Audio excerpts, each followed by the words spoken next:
বাগেরহাটে ৪টি সংসদীয় আসনের মধ্যে একটি কমিয়ে ৩টি সংসদীয় আসন করার প্রস্তাবের প্রতিবাদে জাতীয় প্রেসক্লাবের সামনে মানববন্ধন করেছে বাগেরহাট জেলা সর্বদলীয় সম্মিলিত কমিটি।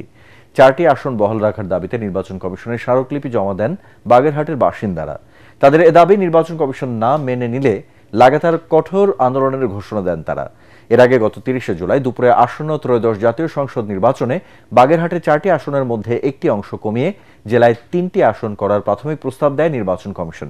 এরপর থেকে একের পর এক আন্দোলন করে যাচ্ছে বাগেরহাটের বিভিন্ন রাজনৈতিক দল, সাধারণ মানুষ ও পেশাজীবীগণ।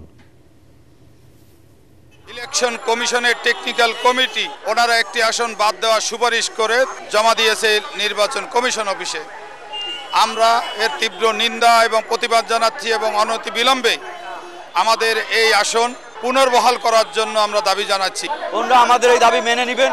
দাবি যদি না মানেন বাগেরহাটবাসী আরও কঠিন আন্দোলনে যাবেন।